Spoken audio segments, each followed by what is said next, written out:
Everybody, this is Eve West. Thank you for tuning in to my YouTube channel. This channel is dedicated to promoting a book I wrote. It's an ebook. It's called Follow. You can find it on Amazon.com under the Kindles tab. It's a book about spirituality, looking at it from not just a metaphysical standpoint, such as, the etheric aspect of a human being or conceptual aspect of us, love, sharing, creativity, intuition, stuff like that, but also the reptilian brain, such as what you can see, taste, touch, smell, and hear. And so I focus on very controversial topics such as sex, money, race, if you will. These are topics that we're conditioned to stay away from within the matrix environment, but they're very integral to who we are in a spiritual sense as well. And so I look at the various constructs of the matrix and how they really aim to divide a human being into two people, really, into your conscious and unconscious self. It's called Isis and Ra in Egyptian mythology, or, in Freudian psychology, it's the ego and the id. In the New Age, it's the, or it's referred to as the ego and the astral self. In Christian theology, which is my programming, it's Adam and Eve. So I really look at media, entertainment, education, the familial structure, the governmental structure, all of these various constructs that really, aim to divide who we are. And I look at the elite that actually govern this matrix construct.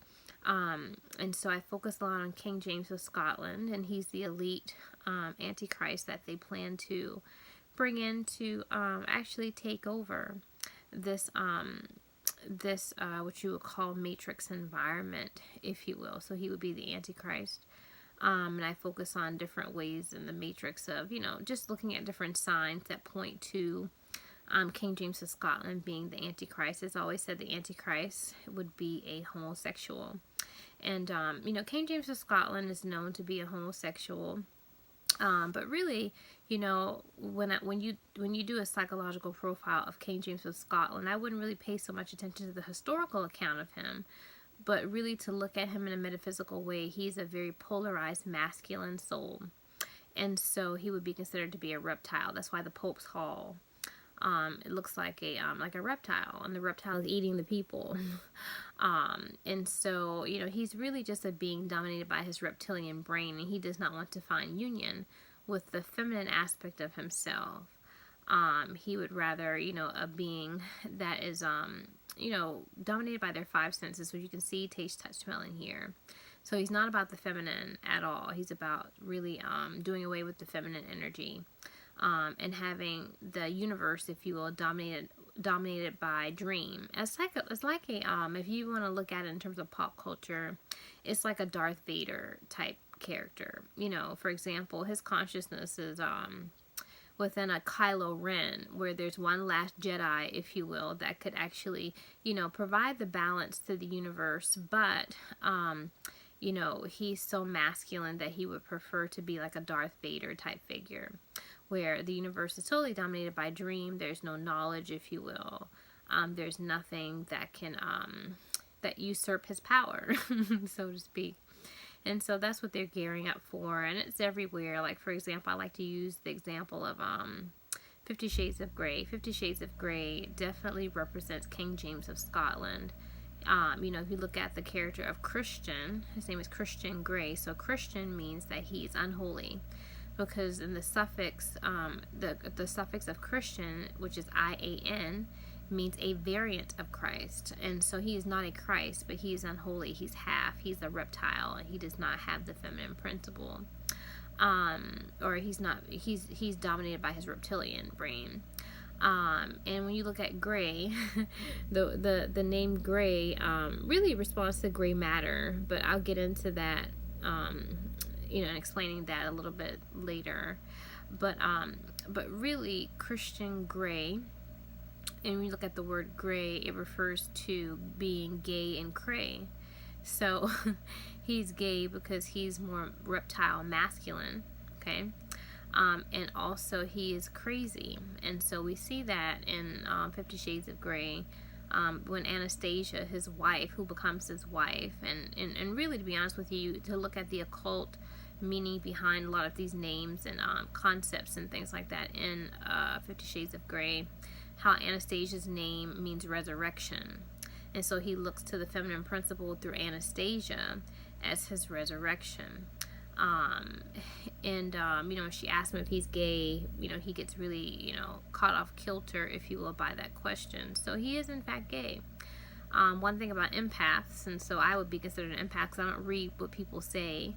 I have an intelligence that goes beyond the physical, and so if you're an empath, you really see that the things that people say is different than what they do, or how they their mannerisms. And so the mannerisms of Christian Grey in 50 Shades of Grey, when Anastasia asks him if he's gay, signifies that he is in fact gay. Even the person who supposedly wrote 50 Shades of Grey, her name is E.L. Wright. E.L. James. And so El is the ancient Hebrew name for Saturn, which is allegorically depicted as Satan in the Bible. And James is King James of Scotland. So, I really just wanted to point out a lot of those implications there, specifically to that movie, and how it really focuses on monarch programming and how monarchs are very polarized, masculine, heirs to the law or what have you. Christian Grey represents the elite. The elite have plateaued out of experiencing the material. And so, in doing so, nothing at the mundane level excites them anymore. So, nice cars and, houses and things like that, they carry a very low vibration for the elite. And so they have to graduate to, really degenerative ways of experiencing the material so they can get emotional charge. And so, Christian Grey, he actually, beats people. He beats people to get an emotional charge, if you will, and inflicts harm upon people to get sexual gratification, really. So, that's just pretty much, the elite and, King James of Scotland. And just to kind of give you a psychological profile of, who he is, if you know who he is and who the Antichrist really is. I focus on the Matrix as well as, in terms of the microcosm of my life and how that factors into the macrocosm of the world at large, if you will. And really kind of having people take that journey with me into my unconscious mind, into the filthy disgustingness that's within the unconscious, and really how it got there. This realm is all about judgment. It's all about judgment and the what. But when you reach a higher taxonomy of knowledge, you really come to understand the hows and the whys. And so as you understand the hows and the whys, it really erases judgment. But the whole point of this particular construct is to impose judgment upon the soul, make the soul feel guilty, and not worthy of ascension, and of the blessings that it holds within itself. And so, that's overall what my book is about. If you would like to purchase the book, you can click on the link that's in the description section. I explore a lot of different metaphysical topics, physical topics as well, but, overall spirituality. And I put a very occult meaning, if you will, explanation, interpretation with the, deciphering things with my third eye, or they call it the pineal gland. That's the formal technical term for it. But, the Matrix is meant to be really just perceived with the superficial eyes of your reptilian brain eyes, which you can see, taste, touch, smell, and hear. That's why within the Matrix environment, the pentagram is so integral. You can find the 5-pointed star everywhere. It's on when you go to the grocery store. It's on your food products. When you you see the movies. All of the movies are judged by stars. When you go in your educational system, children are judged by stars. If they do well, they get a 5-pointed star. Even our government structures, the star is all over them. It's all over the money. The 5-pointed star, the pentagram, the pentagon, right? The government, everything is about the pentagram. And so, this particular construct is just really designed to make you a 5-sensory being, a downgraded 5-sensory being. And so that's the intention, you know, in terms of bringing the Antichrist to get rid of Zion, or home, or whatever you want to call it, the pineal gland, or apple of Eve. There's so many different names for it within the demiurge and media entertainment, pop culture, and stuff like that. So this video is about gang stalking. My last few videos really deals with gang stalking, specifically mind torture, which is a type of mind torture. That whenever you are ascending and you are gaining knowledge within the matrix, you become a threat.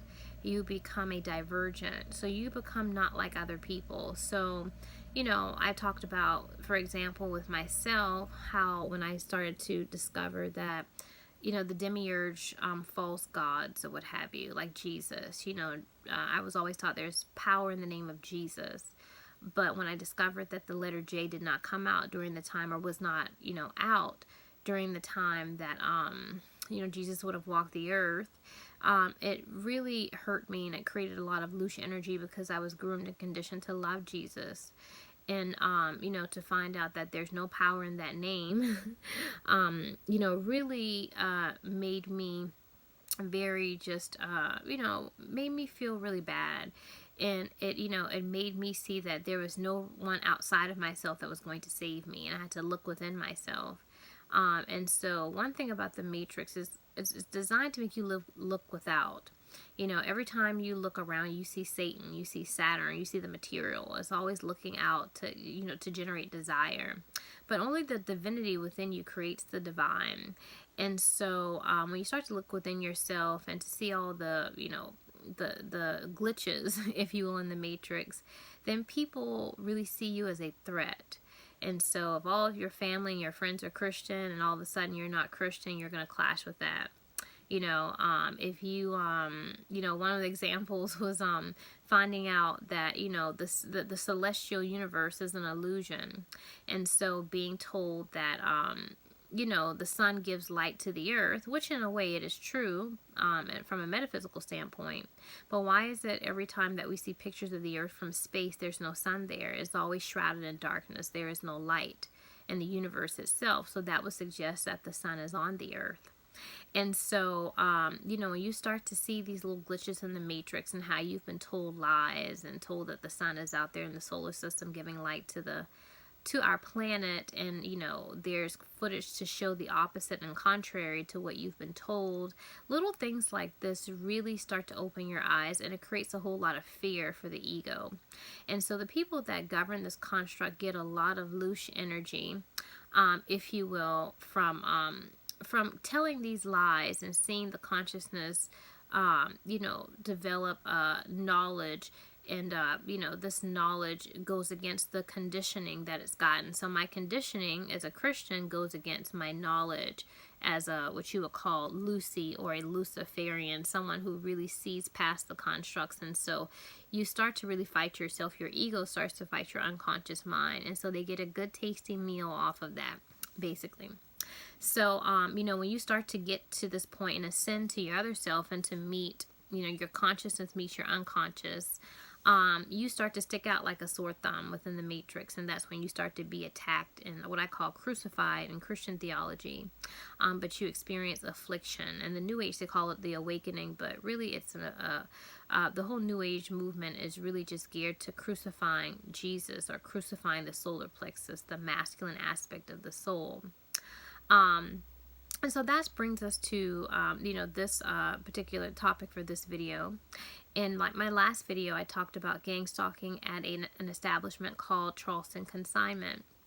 And at Charleston Consignment, I was gang stalked. I was gang stalked and harassed. Asked, you know, the person who owned, I think that was the owner of the establishment. She, you know, she wanted to look in my bag and so forth, and accused me of potentially stealing something from her establishment, although she never saw me put anything in my bag. And she has cameras, a camera system, and she lied about how it's a, it's a procedure for checking people's bags. But, you know, when I surveyed people coming out of her establishment, no one's bags were checked. And so it clearly shows that There's racial profiling within the matrix when you ascend. You've ascended to a certain point. There's definitely what you would call, affliction and crucifixion. You stick out and you vibrate differently. And this is equated to Jim Crow. Because, like I said, the third eye, which helps you to have insight, not like your reptilian brain eyes, which you can see, taste, touch, smell, and hear, right? Not your five senses, your body, but your pineal gland, when it sees past the constructs of the matrix, this is connected to your melanin. And so I make the point that race is very important to the matrix environment, because every incarnation, your melanin gets extracted out until you become a master race of blonde hair and blue eyes. And so the master race that Hitler coveted so much is not that they're superior, but they are master race because they are governed just by their reptilian self. A master race does not really have any insight by the pineal gland. And not saying that, people who are super duper blonde and blue eyes aren't smart.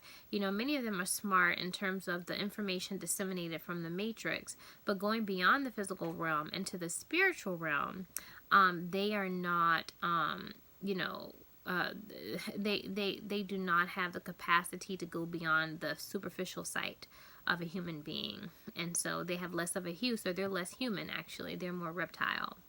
And so, I don't want to say that in an insensitive way. I'm just looking at race from a purely occult standpoint when I speak of this. Now from an ego standpoint, the things I say, people, will definitely, take offense, saying, oh, you're saying that black people are better and white people are not, and this, that, and the other. And so as an ego, I can see how people would feel that way. But when you transcend the ego and you're going to higher levels of experience, or existence, or whatever you want to call it, the ego kind of falls away. And you really just start to see yourself in a very objective way. Even like my ego, because my ego is very angelic. My ego is very nice and, righteous, in a way, pious. This ego that I play is very smart and rational and psychological and so forth. And so it's easy to kind of fall victim to an avatar, the type of avatar that I play, type of ego that I am. Because it's so good. It's a good ego. But I can't take any responsibility, if you will, for the ego that I play, because it's just a part. I was conditioned to be a psychological, rational, super spiritual, pious, righteous, whatever you want to call it. I'm playing the white part of the checkerboard floor of Freemasonry. And so when you look at my story, when you read Follow, and you look at some of my, other videos, you will see how I came to be the ego that I am. And so one thing about it, when we descend into earth reality, or whatever you want to call this, you are nothing really. You are not, anything, and this kind of goes to the I am. In New Age, that's one thing. I don't like the New Age, but I do agree with the I am. The I am in New Age refers to who you are innately. So you're nothing. So so in the Matrix, when you say I am a woman, or I am black, and you say I am, say, a teacher, I am a mother, I am a daughter. If you say, I am, I don't know, whatever it is. I am smart, and all this stuff. I am righteous, whatever. I am pious. Really the only thing that you are is the I am. You're the being. That's why, am is the verb to be. But whenever you're adding something to your being, it is not innate to you for good or bad. And so this is duality. And so you really want to be able to, when your pineal gland opens, you're really able to see past the I guess what you would call glamour. That's what it's called. Glamour that's been painted upon your consciousness to make you into something that innately you really aren't. So I just want to put that out there. And so when you come to this realization, you vibrate differently, and people really come to stomp out your light. So if you're Christian, if your conditioning is Christian, like I said, and other people come around you, like your friends and your family who are Christian, then you're going to clash. If someone in your, like, if you go out to dinner with some friends and they're like, oh, Jesus is like my everything, or something like that, and you say something, give them some information, you tell them, well, Jesus wouldn't have been his name during the time that Jesus would have walked the earth, then that's a clash.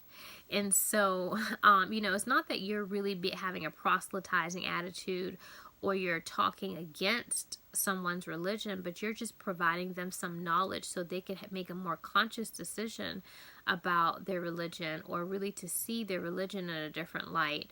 But a lot of times the information that you have and the research that you do is not very well received, because a lot of the research really nullifies these religions and really show them as being very man-made, and they're not real.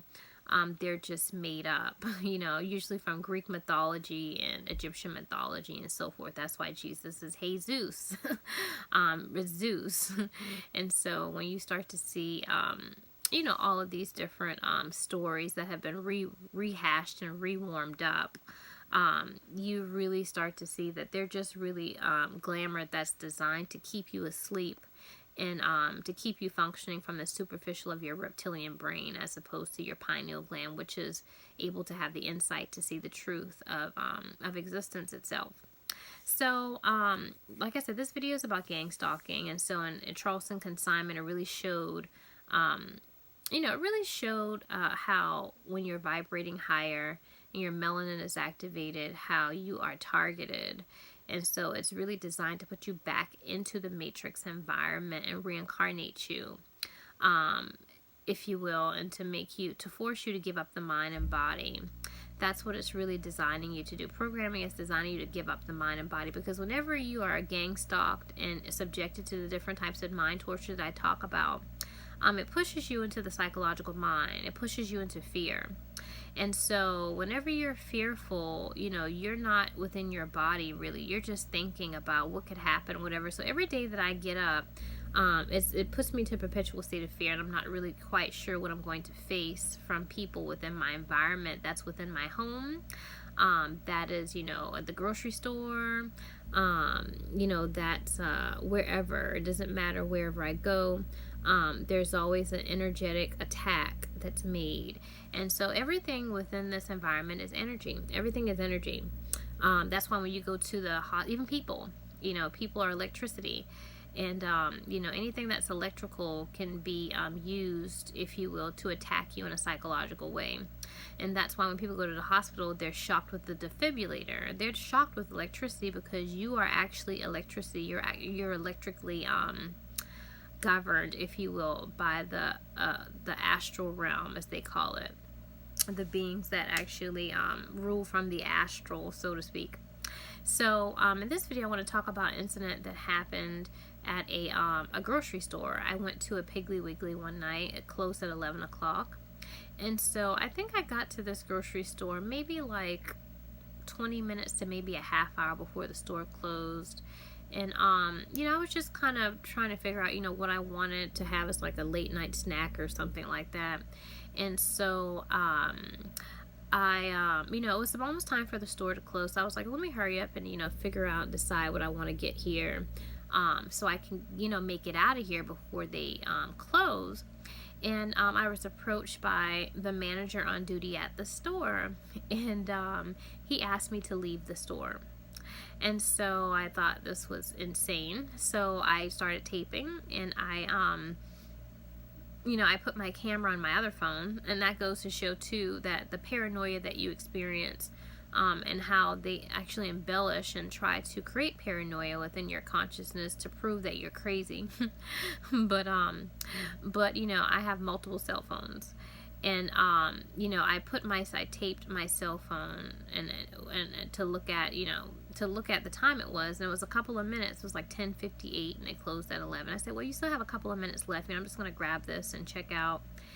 And, he was like, I need you to leave the store. And so I said, well, I'm not leaving the store, it's, a couple of minutes. I still have a couple of minutes. He had no legitimate explanation.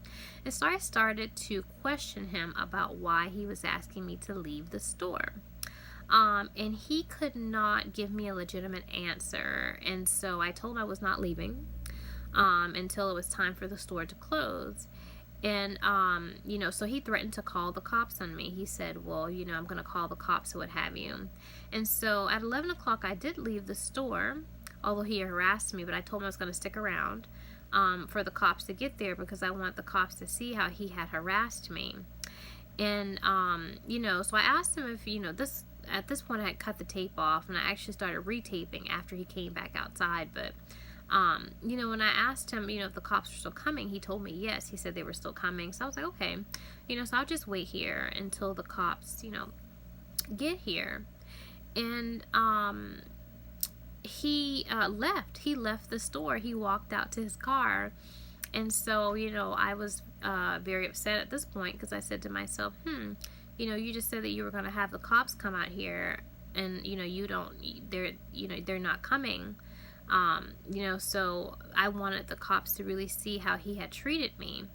And so as he was walking to his car, I told him that I was going to notify his boss. I was going to notify his boss that he had mistreated me, and that he actually called me names, because when I was speaking to him and telling him that I would not leave because he did not have a legitimate reason to tell me to leave, he called me a bitch. He said that you're acting like a bitch, and I said, okay, that's interesting.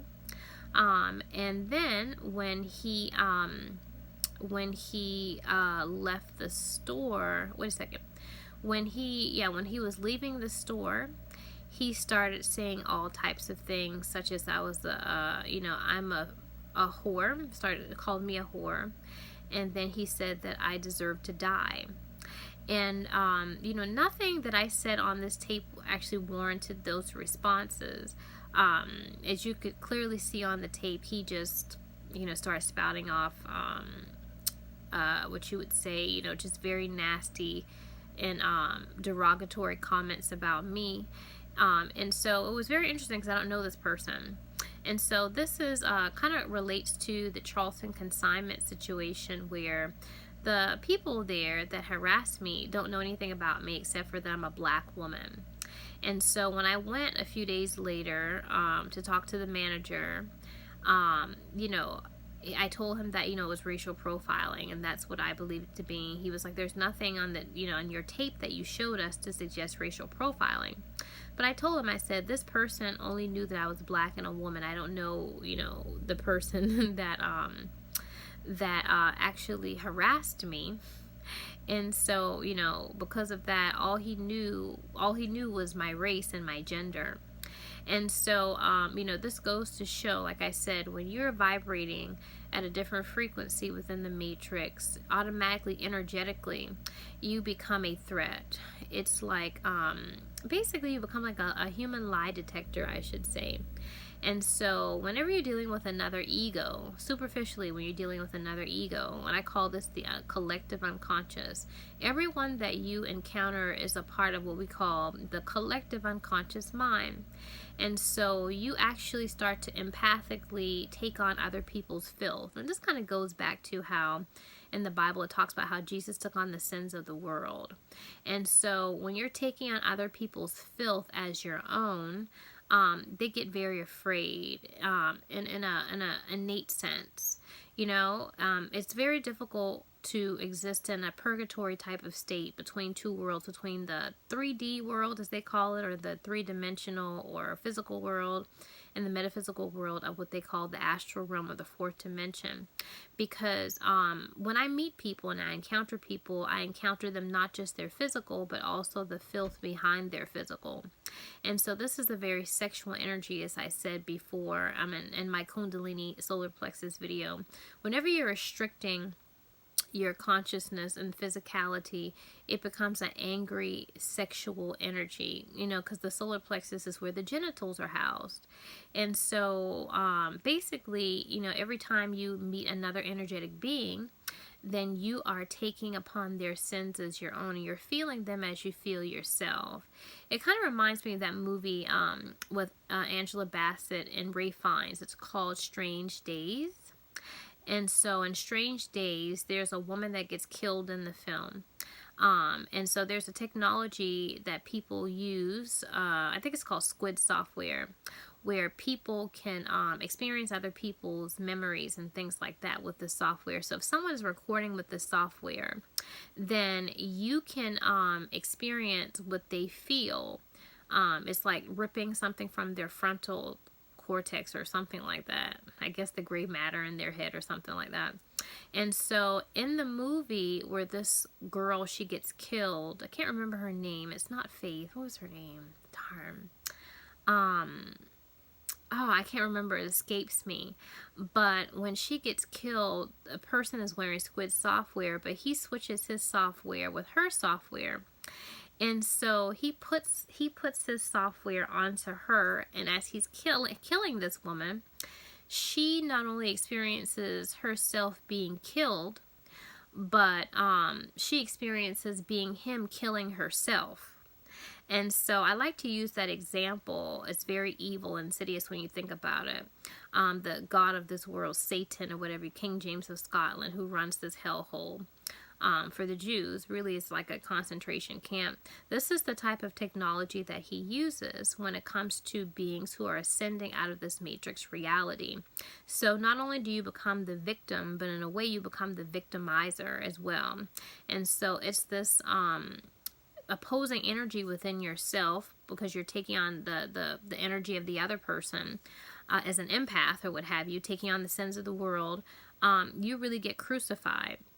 And so this is very sick, and I'm due to meet King James of Scotland when I give up the mind and body. And, when I really speak to him, concerning these technologies and, how this matrix environment works, I really want to see, I'm really curious to see the explanation that he has, if you will, and trying to escape my judgment. And asking these questions. He's a very sick, sadistic, filthy, disgusting degenerate, if you will. But that's who they plan to bring in as the Antichrist. I'm sure, he's wonderful to the people that he's wedded to in the astral realm. They're definitely alike and filthy and disgusting. There's really no words to really express, if you will, how, I guess, evil they are. And so, really from the standpoint of the ego especially, because, in the astral, I'm masculine like these people. But from this standpoint of my ego, the virtuous, righteous standpoint of myself, I really cannot empathize and just really put myself in the position of how evil these people really are. But, what I want to point out in this particular incident at the Piggly Wiggly that I was at is that the man, he really what he said to me was not warranted. It was like the responses that he gave about me being a whore and being a bitch and I deserve to die, whatever the case is. I would, I could see if he had known me, like say I was like an ex-girlfriend or something like that, or say if I had done something to him, like I don't know, if I had ran into his car or something like that and got him into an accident or something, it's like people say stuff like that, like if you get into an accident, like you and whore, or something like that, they would say these mean and nasty and vicious and disgusting things. But not him, he doesn't know me from Adams. He doesn't know me. And so to say these things, these mean and nasty and disgusting things, and just to really just see me as a person, just to see me as a black woman, it didn't make any sense to me. It didn't make any sense to me at all. And, I said to myself, well, this is racial profiling. When I went to talk to the manager, I gave him my email address so he could, follow up with me concerning the incident. But he never did. He never followed through. I hadn't heard from him. I hadn't gotten an email. I didn't, I barely got an apology. I wanted to tape the conversation that I had with them. But they told me that they didn't want to be taped. And, I didn't really get a chance to really, get on tape the manager telling me that he would email me. But that's what he said. He said that he would email me, and I showed them the tape and so forth. I have tape and footage to show that I was at the establishment. And I think I have the assistant manager on tape, if you will. But nothing was done, in terms of my knowledge. I'm not sure if they ended up, the story is that they fired him, but they did say he likely would be fired. And they were very just shocked. They were very shocked that he responded in that type of way. And, I said, well, I don't understand, what the deal was, because it was only a couple of minutes before the store closed. You know, there are extenuating circumstances. You know, I understand that where people, you know, they have families and stuff like that. You know, maybe their kid was sick or something, and it's like, oh, you know, we're understaffed, ma'am. You know, it's, you know, I have to leave. It's an hour before we close, or, you know, even a half hour. But when there's 2 minutes before you close, you're clearly trying to harass a person. It's not like you needed to close the store early at all. You're just like, you know what, I'm targeting this individual. You have 2 minutes. I want you to get out of here. I want to invoke some type of emotional response to get you off kilter. And this is what happens to many of us. Like I said, in this environment, it's like poking an animal in a cage. You keep poking, and then when that animal lashes out, then you say, oh, that animal bit me, or the animal, you know, poked me. I mean, or that animal, you know, attacked me or something like that. But all the while you've been enduring relentless torture, and experiencing torture from people in your family, people on the street, everywhere. You know, like I talked about in another video, how I was forced from, you know, 2 jobs, or really, well, 3 jobs really, but, you know, I was forced, if you will, away from, you know, my jobs and stuff like that, you know, and so it's very difficult to really, to take so much, and eventually, as a conscious issue, you really come to judgment where they seek to arrest you, or they seek to put you in some type of mental institution, if you will, to make a case against you. That's the whole point of it. The point of this programming is to make a case against you, and to sell you to the government, basically, and to bring you to judgment. This kind of goes to the story of Jesus in the Bible and biblical theology and Christian theology, where Judas sells Jesus to the government. And so really you think about it, you know, Judas would be your astral self. Let's say Judas is equated in an occult, from an occult standpoint, esoteric standpoint, is equated to your astral self. And so your astral self will sell you to the people that created this matrix construct. And in selling you to the people that made this construct, they basically, you know, put you in some type of institution, so to speak. And so that's where you don't have your cell phone. You don't have, you know, really a way to fight back, if you will. They have you in such a way where, you know, you can be programmed without anyone really knowing. There's no one really there to fight for you.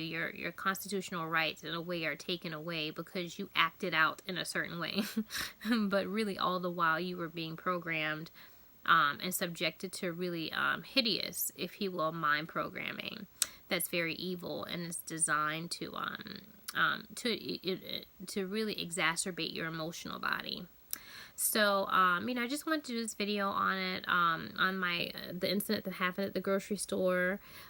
So there are a couple of videos. The first video of this incident was when it initially happened in the frozen section of the grocery store.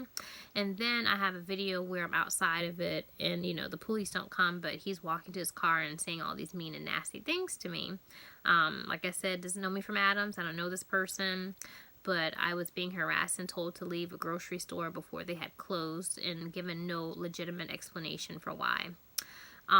So thanks guys for looking at this video and seeing my Jim Crow, if you will, footage, if you will.